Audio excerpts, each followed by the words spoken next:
Bonjour et bienvenue sur Aero Masterclass. Aujourd'hui, je vais vous parler des principes de vol du Concorde, principes que j'ai appris en compagnie du dernier pilote d'essai en vie du Concorde, Jean Pinet. J'ai eu l'occasion de passer une après-midi dans le cockpit d'un des Concorde d'Aeroscopia, des deux en fait, et il m'a appris énormément de choses que je vais essayer de vous retransmettre aujourd'hui. La problématique qu'on va aborder, c'est comment un avion peut voler en supersonique et en subsonique, comme le faisait le Concorde. Un avion civil, bien évidemment, parce que les avions militaires, ça fait un certain temps qu'ils le font. On va aborder la mécanique du vol. Alors, c'est juste pour vous montrer comment un avion normal, entre guillemets, fonctionne, grossièrement, hein, pour pouvoir vous montrer les différences qu'il y a avec le Concorde. Donc, 3 axes de pilotage, ça c'est parce que c'est un objet qui se déplace en 3 dimensions. On a le tangage, donc qui est le basculement de l'avion d'avant en arrière. On a le roulis, qui est la rotation autour de l'axe de l'hélice, voilà. Et on a le lacet, qui est simplement pivoté vers la droite ou vers la gauche, comme en voiture, le lacet. Vous remarquerez que le tangage, il est géré par une gouverne de profondeur, donc qui est une sorte de petite aile à l'arrière de l'avion, qui est chargé de faire du coup piquer ou cabrer l'avion pour le faire monter ou descendre. Je vais vous montrer le Concorde maintenant. Le Concorde, lui, il n'a pas de gouverne de profondeur. Il n'a pas d'empennage horizontal, donc c'est ce qui tient la gouverne de profondeur. Le Concorde, il est composé d'une aile delta néogothique. Donc c'est pas vraiment une aile delta parce qu'elle a été rabotée sur le bord de fuite de l'aile, donc là où se termine l'aile, et elle démarre un peu particulièrement. Cette aile, elle a des particularités. Du coup, il y a 6 ailerons, on les appelle les ailerons et pas les ailerons, et ils servent à contrôler à la fois le tangage, donc cabrer piqué, et à la fois le roulis, donc pivoter autour de l'axe qui traverse l'avion dans son long. J'ai demandé à Monsieur Pinet si c'était plus dur à piloter qu'un avion simple, qu'un avion de ligne basique, excusez-moi. Et il m'a dit que non, en fait, c'était aussi étonnant que ça puisse paraître, c'était plutôt doux à piloter et c'était vraiment très agréable. Après, le Concorde, c'était le premier avion à être équipé de commandes de vol 100% électriques. Donc peut-être que ça aussi, ça jouait dessus, mais c'était très agréable à piloter sur Monsieur Pinet. Autre particularité, on a 2 dérives, donc habituellement il y en a qu'une seule. Là, on en a 2 qu'on peut actionner, c'est à noter, c'est toujours sympathique. Alors maintenant, je vais vous parler du vol supersonique. Parce que là, on parlait d'un vol subsonique pour l'avion que je vous ai montré. C'est un avion léger, il vole en subsonique. Le supersonique, c'est le choix pour lequel on a adopté les ailes delta.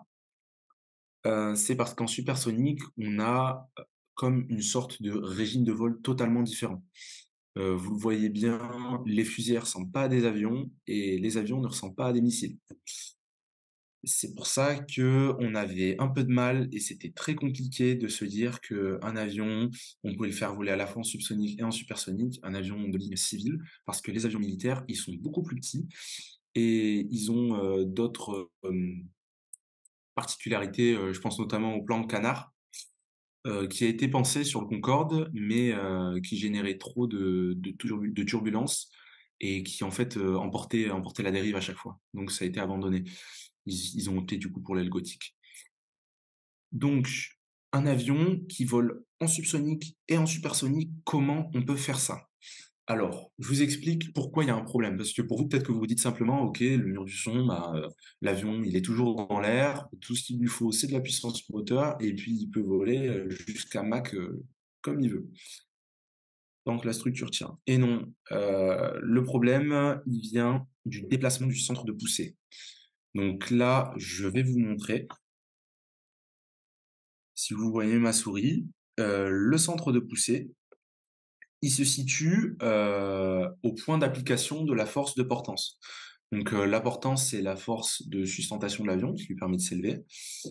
Et elle est générée du coup sur le fuselage et sur les ailes, mais c'est principalement les ailes qu'on retiendra parce que c'est les ailes qui portent le plus. Le problème, ce centre de poussée, du coup, il est établi pour une certaine vitesse. pour une plage de vitesse, sauf que quand on va passer en supersonique, le centre de poussée, il va se décaler vers l'arrière, il va se rapprocher des moteurs. Le problème, c'est que le centre de poussée, il est lié au foyer de l'avion. Donc le foyer de l'avion, c'est le point où tous les moments de l'avion sont nuls. Donc le moment d'une force, c'est, par exemple, si vous avez une balance un peu à l'ancienne, hein, c'est-à-dire avec un pic et une planche par-dessus. Si, vous posez un enfant, de 50 kilos au bout de la balance et un enfant de 80 kilos à l'autre bout de la balance, eh bien la balance va pencher du côté du poids de 80 kilos. La spécificité, c'est que quand on rapproche l'objet de 80 kilos vers le le pic qui soutient la planche de la balance, eh bien, vous remarquerez que le poids de 50 kilos va au fur et à mesure remonter jusqu'à ce qu'on arrive à une certaine distance entre le poids de 80 kilos et le point de soutien de la planche, et une certaine distance entre le poids de 50 kilos et le plan de soutien de la planche.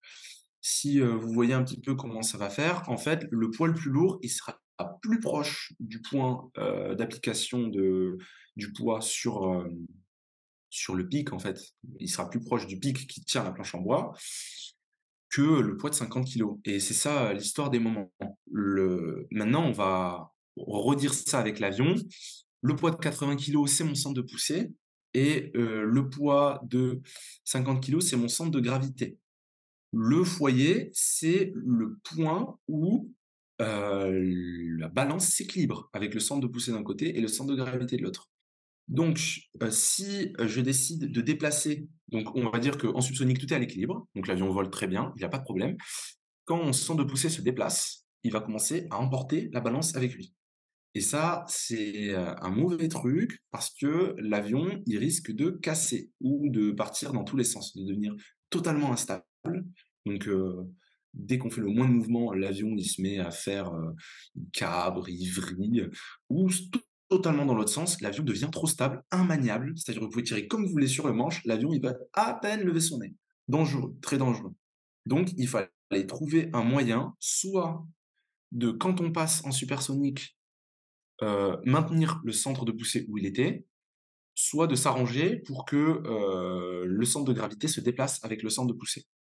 La solution qui a voulu être adoptée par nos confrères américains, c'est la géométrie variable. Donc, je vais vous montrer ça. La géométrie variable, c'est les ailes qui vont changer d'orientation, de flèche, d'angle de flèche, pendant la phase de vol. C'est-à-dire que l'avion va décoller, il va ressembler à un A350, tout va bien, il est en subsonique. Le moment où il veut passer en supersonique, rabattement des ailes près du fuselage, comme, comme un faucon en fait quand il pique, vous voyez? Le faucon, quand il vole dans les airs, il a les ailes bien déployées, et le moment où il pique, pour prendre de la vitesse, là, il va rabattre ses ailes le long de lui. Et bien l'avion va faire la même chose, et ça va avoir pour effet, de maintenir le centre de poussée, à peu près au même endroit. Donc là, vous le voyez bien sur ces schémas. Si on garde cette aile-là en vol supersonique, le centre de poussée va se déplacer. En dehors de l'enveloppe, ça c'est une enveloppe de vol.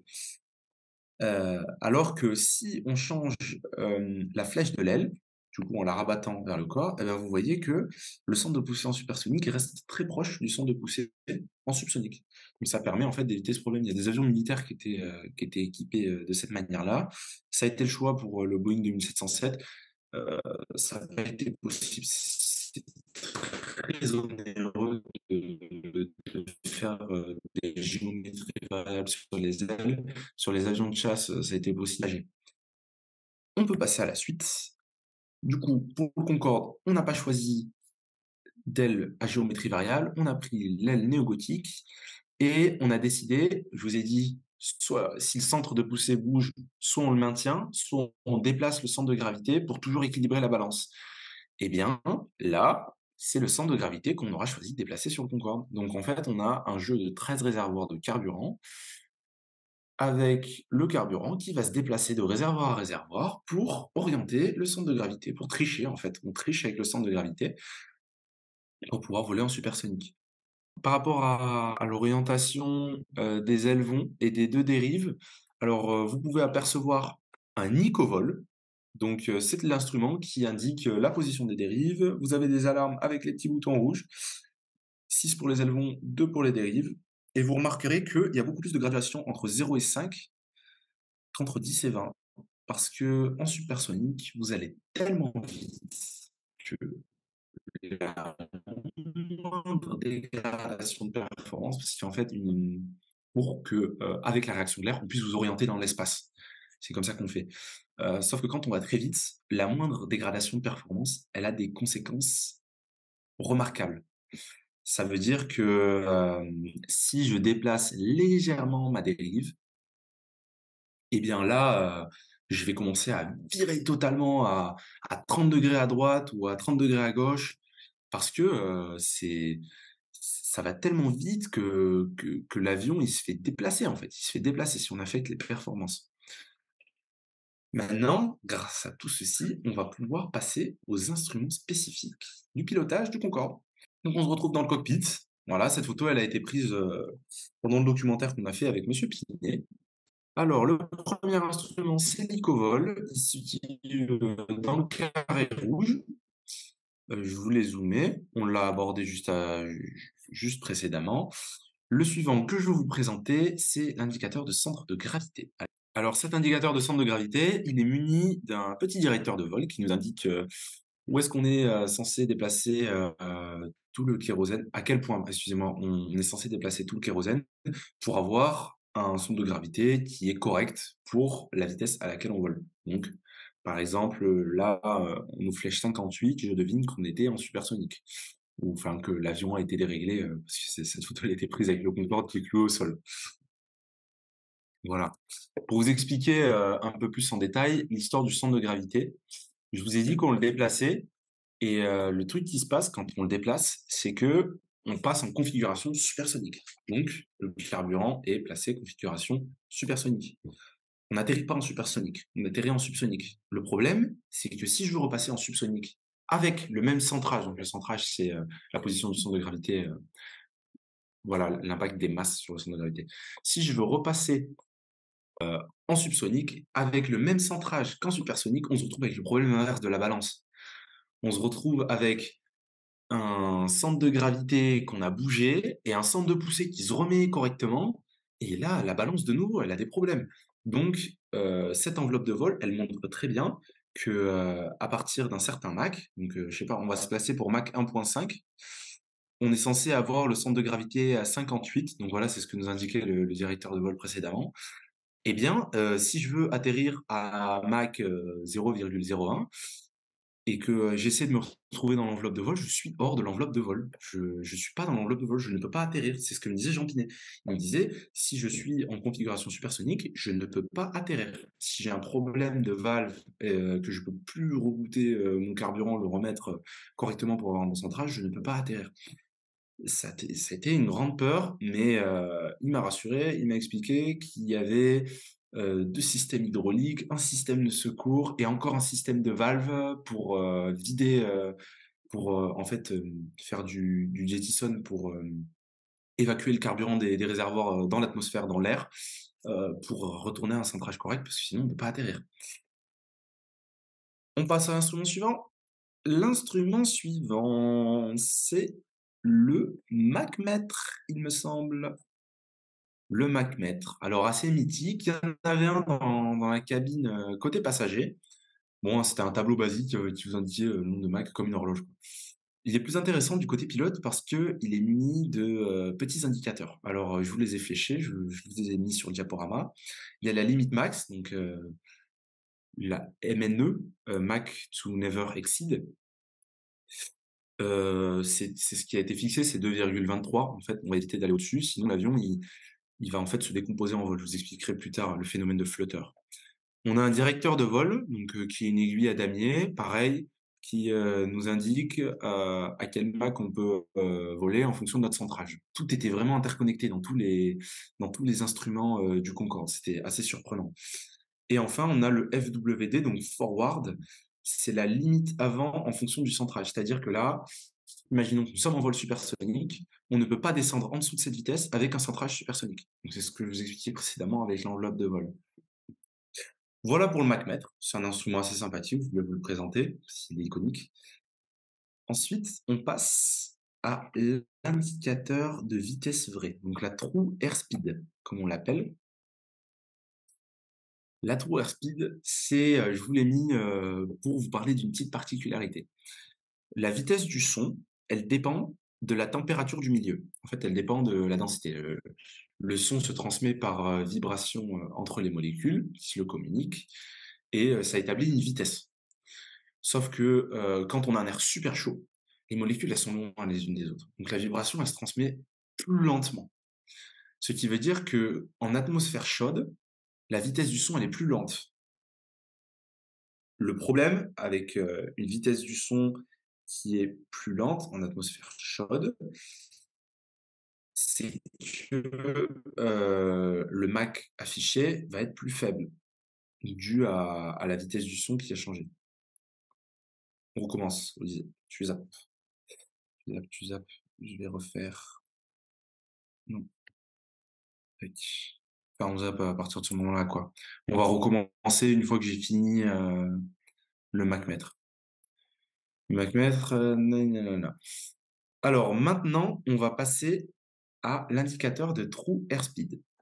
Je vous l'ai mis, c'est un instrument qu'on peut trouver à peu près dans tous les avions, qu'on peut trouver à peu près dans tous les avions. Je vous l'ai mis parce que lui, il indiquait la vitesse vraie, c'est-à-dire la vitesse avec la correction. Euh, la vraie vitesse, parce que la vitesse que vous avez affichée, parfois, elle dépend de, par exemple, la température de l'atmosphère. Quand il fait chaud, on va avoir l'impression d'être plus lent. Si on corrige pas, si on n'applique pas de correction en fonction de la température de l'air, s'il fait chaud, on sera plus lent. S'il fait froid, on sera beaucoup plus rapide. Alors que finalement, par rapport au sol, sans appliquer les effets du vent, on aura sensiblement la même vitesse. Donc en fait, sur le Mach mètre, il m'a expliqué, Monsieur Pinet m'a expliqué que sur le Mach mètre, quand on volait en atmosphère plus chaude, parce que la stratosphère parfois était plus chaude, on volait à Mach 1,97, quelque chose comme ça. Sauf qu'en fait, le Mach indiqué était plus faible, mais il se rendait compte qu'il arrivait toujours à l'heure, toujours au bout de 3 heures, 7 minutes, quelque chose comme ça. C'est parce qu'en fait, quand l'atmosphère était plus chaude, la vitesse du son était modifiée. Et à cause de cette modification de la vitesse du son, on se retrouvait avec un Mach indiqué qui était plus faible. Mais la vitesse vraie, elle était identique. Donc, ça nous servait quand même de jeter un coup d'œil à savoir si on est vraiment tout le temps à la bonne vitesse. Ensuite, le prochain instrument. Donc voilà, je vous l'ai affiché ici, la vitesse vraie. Le suivant, ça va être le nez. Alors ça, tout le monde le connaît un peu. Le Concorde, il a un nez qui bouge. Et oui, le Concorde a un nez qui bouge. Et pas que. Il a une visière qui s'abaisse aussi. Ça, avant que M. Pinet m'en parle, je ne le savais pas. Dans ma tête, il y avait que le nez qui bougeait, il n'y avait pas la visière. Donc, il m'a appris sous ça. Donc, pour vous montrer l'instrument, on va commencer par l'instrument. Il y avait 4 positions possibles. Donc, down, pour l'atterrissage, c'était 15 degrés d'inclinaison. Parce que le Concorde atterrissait beaucoup plus cabré qu'il ne décollait. C'est normal, c'était pour profiter à la fois de l'effet de sol. Donc, l'effet de sol, c'est comme une sorte de coussin d'air qui se crée en dessous des avions qui atterrissent. Et c'était aussi pour profiter des tourbillons qui étaient créés au-dessus de l'aile et qui permettaient de le ralentir, de rajouter de la traînée. Je vous expliquerai leur fonctionnement plus tard. Donc, le Concorde atterrissait beaucoup plus cabré qu'il ne décollait. Il avait une inclinaison du nez qui était donc plus forte, à peu près 15 degrés. 5 degrés pour le décollage. Donc, on peut le voir sur une vidéo du décollage du premier Concorde par André Turca. Vous le voyez, au décollage, le Concorde a le nez à 5 degrés. Et il le gardera tout le vol parce que pour les essais en vol, on laisse le train sorti et on garde le nez au cas où. Vous verrez à la fin de la vidéo aussi un parachute de queue qui équipait le Concorde pour le ralentir. C'est un parachute de secours, hein. Tous les Concorde, quand ils atterrissaient, sortaient pas le parachute de queue parce que c'est à usage unique et ça coûte très cher. Troisième position de la visière, 0 degré. Donc là, c'est une fois qu'on a fini notre départ de l'aéroport, qu'on commence notre croisière en subsonique. Là, on passe le nez à 0 degré pour économiser du carburant et pour gagner en finesse simplement. C'est un nez, qui est penché par rapport à l'avion, ça traîne beaucoup plus. Et enfin, en supersonique, on montait la visière. Donc on a 3 positions nez et 2 positions visière. 3 positions nez, donc très bas, bas et 0, et la visière, c'est abaissé ou relevé. Donc en supersonique, nez à 0 degré plus visière supersonique. On a fini cet instrument, on peut passer au suivant. Alors là, c'est un gros morceau, les moteurs du Concorde. Voilà le panneau moteur auquel avaient accès les pilotes. Alors, là, il faut vraiment que les instruments pilotent, il faut vous rendre compte que le mécanicien de vol, il avait un panneau majestueux, comme disait monsieur Pinet. Il était immense. Comparé à tout ça, il avait beaucoup, beaucoup plus, d'instruments qui relevaient des données pour lui, et il avait tout un système de switch en analogique pour, secourir, un fail, des systèmes électriques, en fait. Donc, le mécanicien de vol à ne pas oublier. Donc Concorde, il avait un rôle super, super important. Alors, donc 4 rangées de 5 instruments pour 4 moteurs. Les instruments sont identiques. Alors, le premier, le N2, c'est, le pourcentage de rotation de l'entrée d'air primaire. Le N1, c'est pour, l'entrée d'air secondaire. Donc en fait, c'est les compresseurs qui, au début du moteur, je vais vous montrer ça dans la diapo suivante. Voilà. Alors au début du moteur, on a un compresseur basse pression et un compresseur haute pression. Parce que l'air, quand il rentre, surtout aux altitudes auxquelles volait le Concorde, l'air il est super, super dilaté. Et pour avoir une bonne combustion avec l'essence, il faut qu'il ait une certaine densité. Cette densité, on l'obtient grâce au compresseur. Donc on a un premier compresseur qui prémâche le travail pour le second compresseur. On revient, donc on avait un instrument par compresseur pour vérifier que tout se passe bien. Ensuite, on avait le fuel par moteur. Là, vous observez qu'il y a une petite mallette, une petite molette, excusez-moi. Cette molette, elle permettait au pilote de régler la quantité de fuel possible pour chaque moteur, en fonction du fuel qui était disponible. Ensuite, on a l'indicateur exhaust gas temperature. Donc, ça nous montre en multiple de 100 degrés, il me semble, la température des gaz d'échappement. À surveiller aussi pour, que tout se passe bien, parce que, si la température est trop élevée, c'est peut-être qu'il y a des flammes qui sortent de l'arrière du moteur. Et enfin, c'est les degrés d'ouverture de la tuyère secondaire, donc de 0 à 120 degrés. On va passer, sur la diapo suivante, pour qu'on puisse comprendre tout ceci. Alors, le moteur du Concorde, alors c'est un Olympus 593. C'est un moteur qui était de base prévu pour, un bombardier, anglais et le Vulcain, et il a été, amélioré et modifié pour convenir à un avion physique, civil, pour convenir à un avion civil comme le Concorde. Donc, on a compresseur basse pression et pression, voilà. Ensuite, on a à peu près ce qu'on a dans tous les moteurs, d'avion qu'on trouve aujourd'hui, donc, une chambre de combustion, un arbre à turbine pour faire tourner, les compresseurs, et une chambre de combustion avec une turbine qui récupère un petit peu, d'inertie avec les gaz d'échappement pour faire tourner les compresseurs qui sont à l'avant. Voilà. Donc jusqu'ici, tout va bien. Ensuite, on a le canal de réchauffe, dont je vous parlerai plus tard, qui a son rôle, une tuyère primaire et une tuyère secondaire. Alors ce jeu de tuyères, et encore là, on n'a pas les entrées d'air qui sont indiquées, c'est parce qu'en supersonique, tout change pour l'air. Son comportement change. La tuyère primaire, la tuyère secondaire, en gros, ça servait à, concentrer, la puissance des gaz d'échappement qui étaient en fait brûlés, dans le canal de réchauffe, parce que le canal de réchauffe servait à brûler, les gaz d'échappement avec encore plus de carburant. Donc, le carburant, c'était pas le même prix que de nos jours, on va dire ça comme ça. Et la tuyère primaire, en combinaison avec la tuyère secondaire, permettait, d'augmenter la poussée. La tuyère secondaire, elle pouvait servir aussi à augmenter la poussée en combinaison avec la tuyère primaire, mais principalement, hem, je me souviens qu'elle sert en fait elle peut se refermer complètement pour faire un verseur de poussée.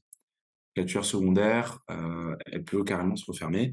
Pour un inverseur de poussée, je vais vous montrer un peu comment ça marche. Quand elle se referme, en fait, tout l'air qui passe dans le moteur, il va vers l'arrière, et puis il tape, il ricoche contre, la tuyère qui est totalement fermée pour repartir dans l'autre direction. Et en fait, en ricochant, il va freiner l'avion, lui mettre, comme un petit coup de frein. Voilà, pour les tuyères. Donc on avait les températures, exhaust gas temperature des tuyères et le degré d'ouverture de la dernière parce que, si on veut décoller avec la tuyère secondaire qui est en mode, inverseur de poussée, je sais pas si on va décoller dans le bon sens. Je vais dire ça comme ça. On repasse sur notre beau cockpit. Donc voilà, on a vu les instruments moteurs. Maintenant, on va parler de la réchauffe. Alors, je l'ai abordé, j'ai un peu triché, je vous ai un peu spoilé. J'en ai parlé juste avant. Alors, pour la réchauffe, il y avait 4 palettes pour 4 moteurs, toujours. La réchauffe, on l'allumait au point d'attente avant décollage pour bénéficier de poussées supplémentaires. Et on l'allumait aussi avant de passer en supersonique. On l'allumait que dans ces moments précis parce que ça consommait énormément. Je sais pas si vous vous rendez compte. On va retourner pour voir le schéma des moteurs, mais la réchauffe, elle consommait énormément. Ça consistait, je vous l'ai dit un peu tout à l'heure, à injecter, du kérosène avec les gaz d'échappement pour les rebrûler et fournir de la poussée supplémentaire.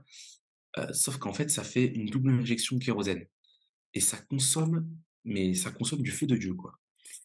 On peut avoir un petit aperçu de à quel point ça consomme parce que le Tupolev 144, qu'on appelait également le Concorde Ski, il avait un petit problème avec la réchauffe. En fait, monsieur Pinet m'a dit: pour le Concorde Ski, ils ont eu les mêmes problèmes, mais ils ont adopté les mauvaises solutions. Ce qui veut dire que, eux, ils volaient avec la réchauffe en permanence allumée. Et vu comment ça consomme, on comprend pourquoi ça a été un total échec, le Tupolev 144, en dehors de l'accident du Bourget. Ça a été un total échec parce que ça consomme trop la réchauffe. Et ils ont eu la mauvaise idée de se dire, OK, on a des problèmes de poussée au passage en supersonique. Bon, ben, pas de souci, on va mettre la réchauffe du début à la fin, comme ça on n'aura jamais eu de problème de poussée. Ben oui, mais ils ont jamais eu de problème de poussée, mais l'avion, il n'allait pas très loin. Donc au niveau de la consommation, énorme, énorme point noir de la réchauffe. On a fait le tour des instruments, il me semble. Donc, on va passer aux particularités de pilotage du Concorde. Alors là, je vous ai mis une belle image. Je ne sais pas si vous vous souvenez quand je vous ai dit que le Concorde atterrissait très cabré. Pour bénéficier de l'effet de sol, donc qui est en fait un énorme coussin d'air qui permet à l'avion vraiment de venir s'écraser en douceur, en comprimant l'air qui est sous lui, et aussi pour bénéficier d'un dispositif hyper sustentateur. Alors, mot un peu grossier, hyper sustentateur, la sustentation, c'est ce qui permet à l'avion de s'élever. Donc en fait, les dispositifs hypersustentateurs, c'est ce qui permet de gagner de la portance. Sur les avions de ligne de nos jours, on a les volets. Quand vous prenez l'avion, vous jetez l'œil par le hublot si vous êtes à la bonne place. Vous voyez, il y a comme un formulaire qui se déploie à l'arrière et qui plie un peu et ça permet de gagner énormément de portance. Et ça faisait cet effet-là et je trouve ça assez magique parce que ils l'ont trouvé en faisant le Concorde, mais c'est impressionnant, à quel point le Concorde utilise la physique, pas simplement, en se basant sur de la mécanique pure et dure, un peu débile, mais il utilise carrément la physique maintenant pour pouvoir, effectuer des prouesses. Donc ça lui servait au décollage et à l'atterrissage, il décollait quand même très cabré par rapport aux avions, de l'époque et à l'atterrissage, ça lui servait également. Donc il y avait un petit tourbillon qui naissait sur l'aile. Là, vous pouvez le voir, légèrement et l'aile d'ailleurs était conçue, elle était légèrement vrillée pour permettre à ce tourbillon de bien se loger et d'avoir le bon parcours. Parce que je vous en ai parlé avec l'histoire du possible plan canard sur le Concorde. Si le tourbillon il se rapprochait trop de la dérive, là c'était perte de contrôle et une histoire tragique. Heureusement qu'il n'y en a pas eu. Autre particularité qui n'est pas du pilotage, on a eu la queue de l'avion qui a été allongée après les essais, hein. Donc, les essais ont été faits sur un avion qui n'avait pas la queue allongée, parce qu'ils se sont dit: «Et si on rajoutait un réservoir de kérosène un peu plus grand dans la queue?» Non, ça les aidait pour le centrage, ça les aidait pour le centrage beaucoup, donc elle a été allongée. Vous pourrez le sortir, en repas de famille, même si, peut-être que ça intéressera pas grand monde, mais c'est quand même une info à savoir. Je vais vous parler maintenant que je vous ai parlé des tourbillons, qui se créent sur l'aile, du décrochage. Alors le décrochage, pour vous en parler, il faut vous parler de comment fonctionne une aile de base. Donc une aile de base, elle fend l'air et en fendant l'air, elle va créer 2 tiers de force portante sur la surface du dessus. Il va y avoir comme un câble qui tire et en dessous, il va y avoir quelqu'un qui pousse. Donc c'est ça qui va faire porter l'aile. 2 tiers au-dessus, un tiers en dessous. Plus on cabre, plus, on va accentuer, cette force portante. On va l'augmenter parce que, les filets d'air du dessus vont aller encore plus vite, qui vont porter encore plus vite. Tous les filets d'air, en fait, globalement. Sauf que ça crée à l'arrière de l'aile un point de décollement. Donc ça veut dire que là, sur l'image du haut, donc l'angle de 6 degrés, on a un écoulement laminaire, donc qui suit le profil de l'aile et qui colle parfaitement. Et on commence à passer sur un écoulement turbulent. Donc c'est la partie, jaune ondulée que vous voyez, sur l'angle à 15 degrés. Ça, en fait, c'est les fils d'air qui n'accrochent plus à l'aile, donc qui finissent par ne plus porter. Ils ne portent plus l'aile, ces filets d'air-là, et ils font des turbulences à l'arrière de l'aile. Bon, si l'avion porte, tout va bien. Le problème, c'est qu'à partir d'un certain angle, eh ben, il y a tout l'air, ou presque tout l'air, qui décolle sur l'aile. Et au bout d'un moment, le dernier filet qui lâche, le dernier filet d'air qui commence à devenir turbulent, c'est un peu comme, vous vous suspendez dans le vide, vous tenez, de toutes vos forces une corde et comme dans les films là, il y a toutes les petites mèches de la corde qui pètent au fur et à mesure. Mais c'est un petit peu pareil, plus on cabre, plus les fils ils pètent, ils pètent, ils pètent et puis à la fin tout pète et on tombe. Et beh, c'est exactement ce qui se passe avec l'avion. Il cabre, il cabre, il cabre, il cabre et puis après au bout d'un moment il fait ça. Il tombe. Comme un caillou. Ce n'est plus un avion, c'est un caillou. Le Concorde ne décrochait pas. Je vous ai parlé de tout ça parce que le Concorde ne décrochait pas. Je dis: «Mais monsieur Pinet», je me suis demandé: «Mais comment ça il décroche pas?» Ça peut décrocher un avion, enfin, si on cabre trop, il se passe forcément quelque chose. Il m'a dit: «Il décroche pas, il fait du pitch up». C'est pire, c'est pire que le décrochage. En fait, le décrochage, si vous êtes assez haut, il vous suffit de repiquer pour regagner de la vitesse et puis après recommencer à être plat. Donc, vous vous faites bien peur parce que quand ça décroche, ben, on se sent flotter un peu, on se sent tomber dans le vide, mais on peut essayer de le rattraper. Le Concorde, quand il fait du pitch up, c'est comme si vous baladez sur l'autoroute, vous sortez de votre fenêtre un magnifique carton, vous le mettez, dans le sens fin. Bon, ça se passe bien, il essaie un petit peu de s'envoler le carton parce que c'est comme une aile, en fait. Puis vous le retournez, vous décidez de carrément le retourner, pour que, sa face la plus volumineuse, avec la surface la plus grande, se présente au vent relatif. Donc en fait, dans le sens de l'avancement de votre voiture. Et ben, vous allez vous rendre compte que le carton, vous allez pas le tenir très longtemps, mais vraiment pas très longtemps parce qu'il va partir dans tous les sens, il va faire n'importe quoi. Et vous l'aurez pas fait sur l'autoroute parce qu'il risque d'aller sur le pare-brise, d'une autre personne et causer un accident, donc on va éviter ça. Il fait n'importe quoi. Bah, le Concorde, c'est pareil. Je vais demander à Jean Pinet s'ils ont déjà testé, ça c'était question bête, j'ai demandé à monsieur Pinet si, il l'avait déjà testé. Il m'a dit: «On est allé le chercher, puis l'avion, il s'est mis à beaucoup trembler, le manche, il faisait beaucoup de bruit, il y avait beaucoup de bruit, l'avion, il tremblait beaucoup et donc on s'est dit: «Non, mais je pense que l'angle est bon, on va plutôt, revenir à un angle à peu près droit et on va bien rentrer, on va bien dormir ce soir. On va manger un bon souper et puis on va bien dormir» et ils ont déterminé, l'angle à pas dépasser, en supersonique, même en dehors du supersonique, ils ont déterminé l'angle à ne pas dépasser.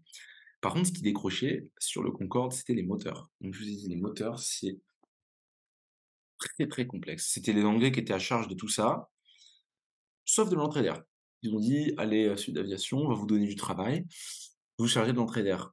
L'entrée d'air du moteur, j'ai pas mis de schéma, hein. Ça, c'est un petit peu du hors série, parce que c'est un peu technique, donc c'est c'est du bonus, c'est pour ceux que ça intéresse. L'entrée d'air des moteurs, en fait, quand l'avion vole en temps normal, tout se passe très bien. Tout se passe très bien, l'air rentre, il est cramé, puis il ressort, tout est cool.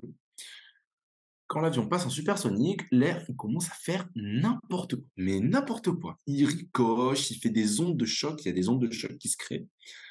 Il fait ce qu'il veut, il fait n'importe quoi, mais finalement, il rentre plus dans le moteur et du coup, bah, on n'a plus de poussée, qu'est-ce qu'on fait? Bah, on tombe. Donc en fait, il y a eu une géométrie variable, il y a bien une géométrie variable qui s'est faite sur le Concorde, mais c'est sur les moteurs, sur l'entrée d'air des moteurs. Donc en fait, on l'a modifié en passage en supersonique pour que, l'air puisse rentrer correctement et être brûlé en fait. Pour que l'air puisse rentrer correctement, c'est le plus important.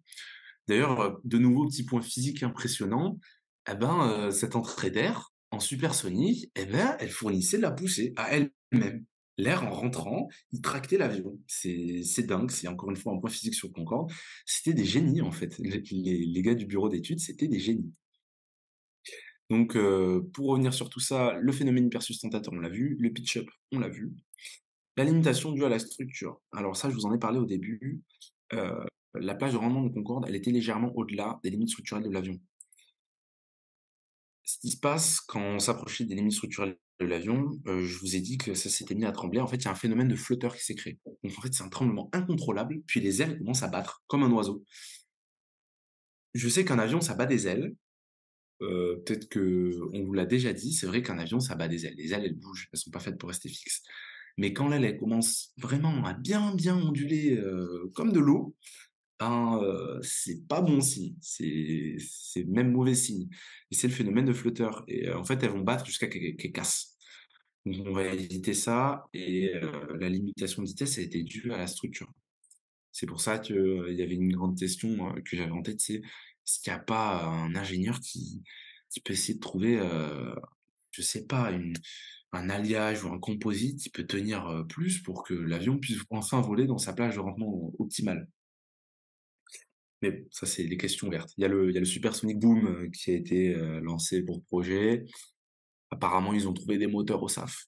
On va essayer de voir ce que ça donne, mais si ça peut, réveiller le rêve du supersonique, eh bien, nous, on est preneurs.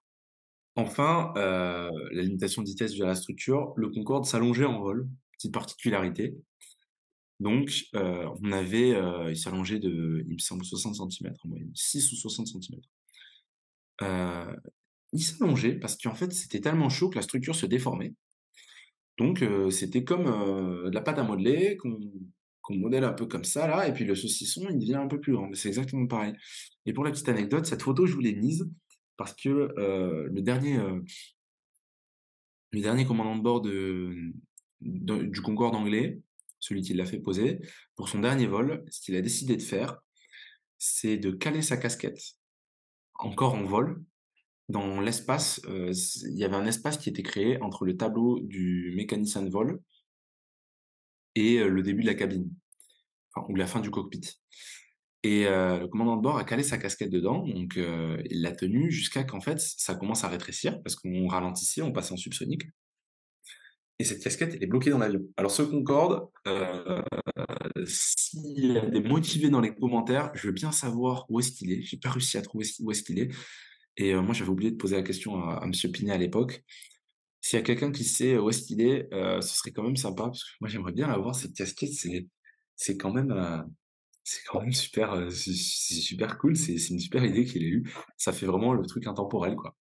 On va conclure avec, quelques innovations parmi tant d'autres. Donc les commandes de vol électriques, vous en avez parlé, le premier avion civil à avoir des commandes de vol électriques, le pilote automatique, donc qui actuellement peut être, apparenté à l'automanette. Pareil, premier avion civil à gérer ça. Le système, SPAD, donc en fait, c'est un peu l'ABS de l'avion. C'est, pour mieux freiner et il gagnait, je crois, jusqu'à 15 quand même de freinage. Disque de frein en carbone, pareil, c'est le Concorde qui l'a amené. Les gouvernants composites, le Concorde, de nouveau et au-delà de ça, cet avion, quand même, ça représente un défi, c'est un nid d'innovation, cet avion. Merci de votre présence, merci de votre fidélité sur la chaîne Aero Masterclass. Ça m'a fait très plaisir, de vous présenter, ce sujet aujourd'hui et à bientôt.